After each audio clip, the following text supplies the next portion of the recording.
So I rang her up one evening and I just said, Mum, like, have you got an hour? And she was like, an hour? I was like, yeah. I was like, we need to have a discussion.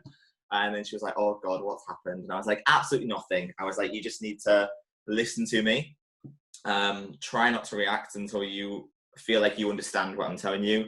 And I was like, and don't be like, disappointed or mad. So I basically just came out and said, look, I was in hospital last year. You came to look after me. You came to see me. Obviously, the doctors found nothing wrong with me. I was like, that was a lie. And the only reason that I didn't tell you is because I didn't want to hurt you. I didn't want to upset you. But also, it's got to a point now where it feels like it's a bit of too much weight for me to carry on my own, because that's exactly what it was. Like, you do feel like you are living a double life sometimes if you are hiding a diagnosis. And you don't need to, like, you really don't need to. And I wish that I could go back and tell myself that when I was first diagnosed. But I mean, initially she was quite surprised. She was obviously devastated because she's like 20 years older than me.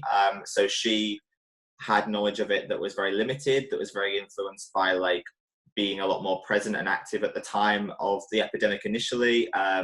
Obviously, films, literature, TV tend not to portray HIV positively. They tend to kind of portray it as a death sentence, use it as kind of like a shock factor plot line. So she started crying down the phone. And this is why I'm grateful that I allowed myself the time to understand my diagnosis first before I started to tell people, because I knew that if I didn't have the time to do that and someone like my mum just broke down on the phone to me, I would have followed suit and I would have not been able to handle it. Whereas I feel like now that I was in that place and I understood it a little bit more, I was in a much more strong position to, rightfully or not, to be able to comfort someone else about my diagnosis.